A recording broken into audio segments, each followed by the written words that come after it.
हमारे मोदी जी लगाए हैं। कौन सा है ये, क्या है? इन्हीं के नाम से हम लोग जो है धनतेरस मनाते हैं। इन्हीं के जन्म दिवस पर धनतेरस मनाते हैं। ये रहा अपना गली गैंग। हम लोग सुनते थे बचपन में संजीवनी बूटी, जिससे भगवान श्री राम के भाई जो लक्ष्मण की जिससे प्राण बचे थे, जिसको हनुमान जी हिमालय से लेकर गए थे। तो गाइस अभी हम लोग फाइनली देहरादून लैंड कर चुके हैं और एयरपोर्ट से जस्ट बाहर निकले। कैसे ऋषि मुनि लोग तपस्या करते थे गुफाओं के अंदर, वो चीज़ आज हम लोग विजुअलाइज कर रहे हैं। सर्जरी करी जाती थी, पेट की सर्जरी हो, अपेंडिक्स की सर्जरी हो, तो जो हमारे सुसुप्त ऋषि हुए हैं, सुसुप्त। हाय एवरीवन, आप सबका फिर से एक नए ब्लॉग पे स्वागत है। सो दोस्तों, आप सभी को सबसे पहले तो गुड मॉर्निंग। अभी बज रहा है टाइम 9, सिक्योरिटी चेक वगैरह हो गया है और हम लोग जा रहे हैं एक ट्रिप पे। और बहुत बड़ा इस बार का ग्रुप है। इधर शोएब है, सीनू है, यश जी है, उधर हेमंत है और इस बार खास बात मम्मी भी है और पापा भी है। तो अभी हम लोग जा रहे हैं एक ट्रिप में घूमने के लिए। कहाँ घूमने के लिए जा रहे हैं आप लोग को बताते हैं। हम लोग जा रहे हैं हरिद्वार। ठीक है, यहाँ से देहरादून का फ्लाइट है कोलकाता से, फिर देहरादून से वहाँ से बाय रोड जाना पड़ेगा हरिद्वार। और हरिद्वार क्यों जा रहे हैं ये ब्लॉग पहले आ जाएगा, बाद में आएगा। अभी नहीं बताते, हरिद्वार में कुछ काम है। ठीक है, पॉडकास्ट के लिए जा रहे हैं। तो चलिए, अभी लिफ्ट से जाना है नीचे। हमारा गेट है 101 में चलते हैं। तो हम लोग का यहाँ पर बोर्डिंग गाइड स्टार्ट होने वाला है। भीड़ लग गया है पहले ही, 30 मिनट टाइम है। तब तक हम लोगों ने यहाँ पर बर्गर वगैरह पैक करवा लिया है। फ्लाइट में ही खा लेंगे क्योंकि सुबह ब्रेकफास्ट किसी ने किया नहीं था और हमारे पास टाइम भी नहीं रहा आज। मतलब एयरपोर्ट में इतना भीड़ था, 1 से 1.5 घंटा सिर्फ हम लोगों को लग गया प्रोसेस में, सिक्योरिटी चेक वगैरह। चलिए पैक करवा लेंगे और खाएंगे ऊपर। अब मम्मी पापा की ये है सेकंड फ्लाइट। ये लोग पहले एक बार दिल्ली गया हुआ है, तो ये फर्स्ट फ्लाइट नहीं है, सेकंड फ्लाइट। तो अभी गाइस आ गए हैं हम लोग अपने फ़्लाइट में। इंडिगो की फ़्लाइट थी हमारी। ये रहा अपना गली गैंग, वाइट गली गैंग, छपरी गैंग। सब चश्मा लगा लिया है छपरी लोग।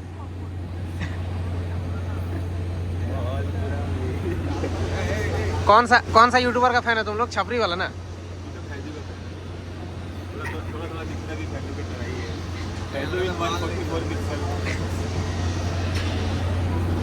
चलिए चलते हैं अभी अपने सीट में। सो गाइस अभी हम लोग आ गए हैं अपने सीट में, बैठ गए हैं। काफ़ी देर से वेट कर रहे हैं, 15-20 मिनट हो गया है। देखते हैं कब उड़ान भरती है अपनी फ़्लाइट।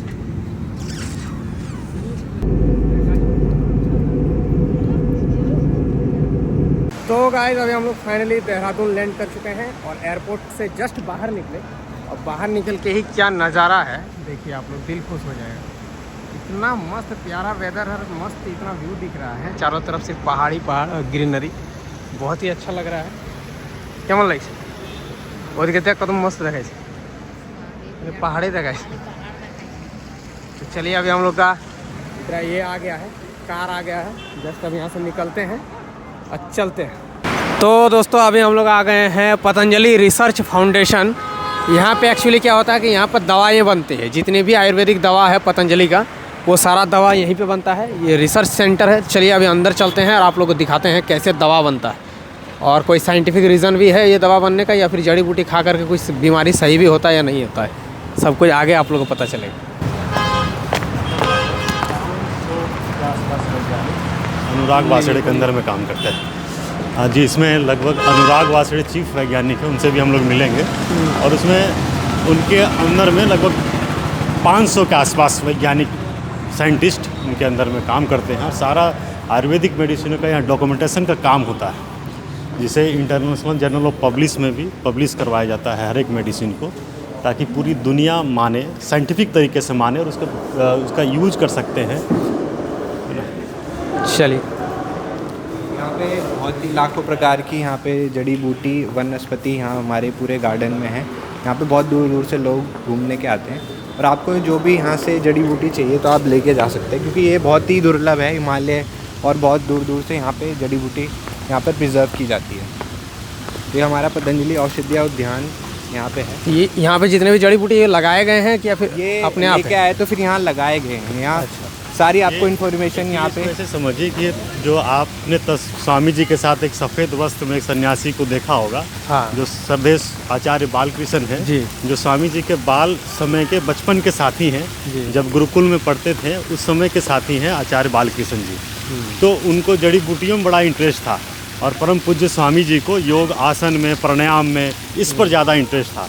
तो ये आचार्य बालकृष्ण का बनाया हुआ, उनके द्वारा लगाया हुआ ये उनका वाटिका है, जिसमें तरह तरह के जो हिमालय में जो जड़ी बूटी है वो भी इस वाटिका में है। जैसे कि आप यहाँ देखिए, इस वाटिका में 900 से अधिक, इस वाटिका में 900 से अधिक जो है जड़ी बूटियों का संग्रह है, जो आचार्य बालकृष्ण जी द्वारा, और सबका जो है वो रिसर्च जो है इसी रिसर्च सेंटर में होता है कि हमारा आयुर्वेद जो है वो विज्ञान की कसौटी पर कैसे खरा उतरता है, इसकी यहाँ रूपरेखा तैयार होती है।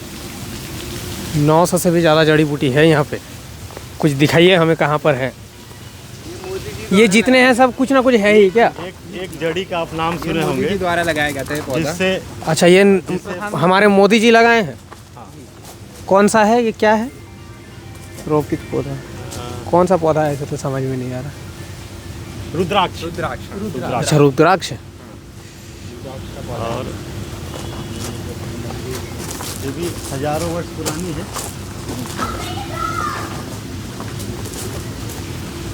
विश्व भविष्यवाणी है ये। यह समस्त ब्रह्मांड की एक संक्षिप्त परिकल्पना है।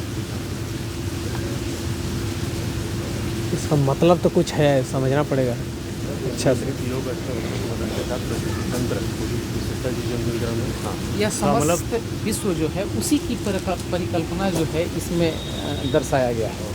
पूरे विश्व की परिकल्पना जो है इस शिला के माध्यम से वो हाँ, दर्शाया ये गया वृक्ष के माध्यम से बताया गया। वृक्ष में आकृति दिया गया है, हाँ, उसके अंदर ये सब कुछ जो है उसके एक तो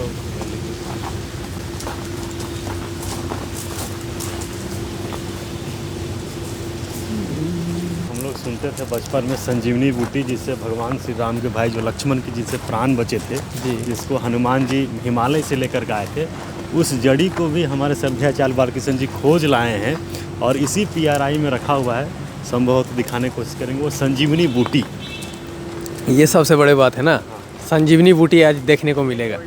वर्ल्ड रिकॉर्ड है। इस केव का नाम है राष्ट्र ऋषि, केव ऑफ नॉलेज। अच्छा, ये गुफा है।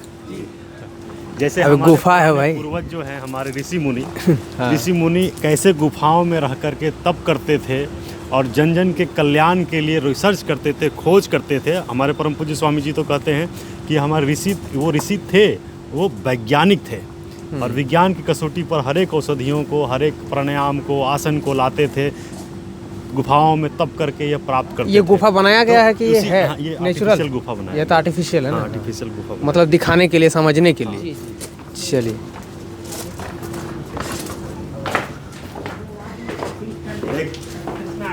एक सांकेतिक रूप से गुफा को बनाया गया है।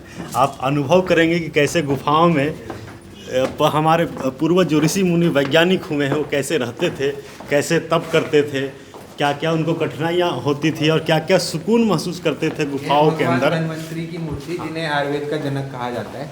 अच्छा, उनकी पूजा विष्णु जी के अवतार। इन्हीं के नाम से हम लोग जो है धनतेरस मनाते हैं। हाँ। इन्हीं के जन्म दिवस पर धनतेरस मनाते हैं। हाँ। एक्चुअली में ये है। बट आजकल लोगों ने बर्तन आदि खरीदने का फैशन बना दिया, बट धन्वंतरी का मेन मकसद था कि हमें आयुर्वेद का ज्ञान दें। ये गुफा का डिज़ाइन हिमालय की गुफाओं से किया गया है। आप चूँकि यहाँ से हिमालय जाना चाहेंगे तो आपको बहुत लंबी जर्नी करनी पड़ेगी, कठिन। आप समझते हैं ना, जो पहाड़ होते हैं, इसलिए कहा जाता है ना मुसीबत, जो मुसीबत होते हैं ना, हम लोग बोलते हैं ना कि पहाड़ ऐसा मुसीबत आ गया, तो इसी से कल्पना की गई है कि कैसा पहाड़ होता था, कैसे गुफाएं होती थी। उन्हीं का ये थोड़ा सांकेतिक रूप है। ये जो है मुद्राओं के बारे में बताया गया है कि किस मुद्रा का क्या लाभ है। जैसे योग हम लोग करते हैं तो उसमें इन मुद्राओं का चयन होता है। शून्य मुद्रा, वायु मुद्रा, लिंग मुद्रा, वरुण मुद्रा, सूर्य मुद्रा, अपान मुद्रा। तो इस सभी मुद्राओं के माध्यम से आप प्रत्येक मुद्रा का अलग अलग महत्व है।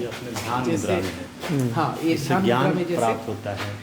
और आप जैसे वहाँ देखे होंगे कि यहाँ देखिए, जैसे ये ज्ञान मुद्रा हुआ, आरण्य मुद्रा हुआ, ये वायु मुद्रा हुआ। जैसे ये वायु मुद्रा में रखने से क्या फ़ायदा होता है, जैसे पेट में जिनको गैस बनता है, एसिडिटी बनता है, पेट खराब रहता है, तो उनके लिए ये मुद्रा का चयन करते हुए बैठेंगे तो उनको एक तो गैस नहीं बनेगा और जल्दी एक प्रकार का वो एक्यूप्रेशर है। तो इस तरह से मुद्राओं का भी यहाँ बहुत सुंदर ढंग से हम अभी वो मुद्रा पे हैं। ज्ञान मुद्रा।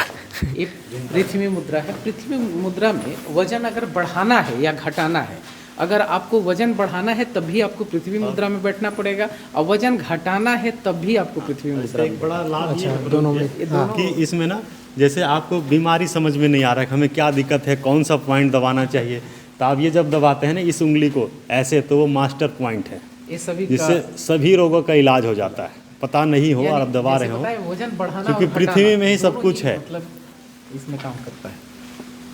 पृथ्वी मुद्रा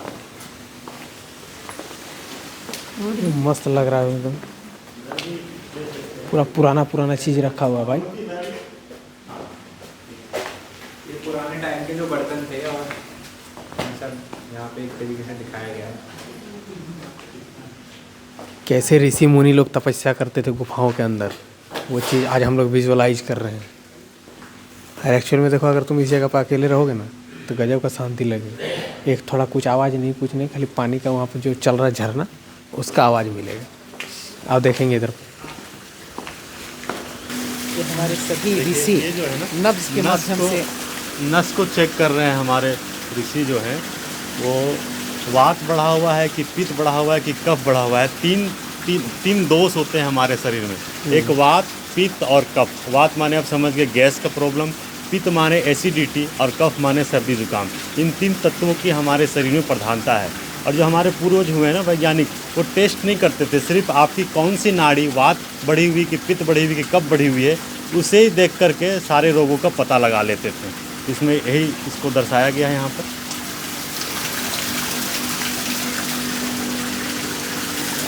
और शायद ये जड़ी बूटियों का आदान प्रदान हो रहा है। तो हाँ, आप देख रहे हैं कि देखिए वो टूल्स हैं जिससे सर्जरी करी जाती थी, पेट की सर्जरी हो, अपेंडिक्स की सर्जरी हो।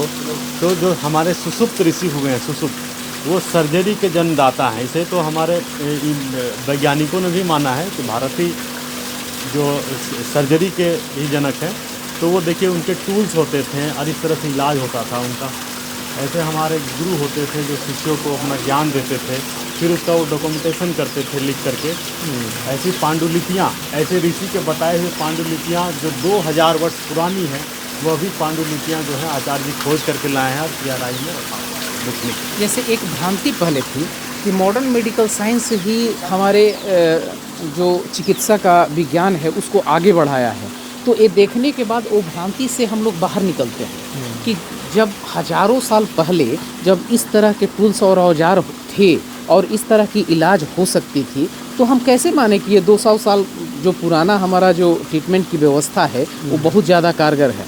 तो हमारी व्यवस्थाएं जो थी वो काफ़ी प्राचीनतम है और काफ़ी कारगर थी। अनेक प्रकार के माने जो शल्य चिकित्सा के जो ज्ञाता हैं, उस शल्य की सारी व्यवस्थाएं आप तो देख सकते हैं टूल्स के माध्यम से।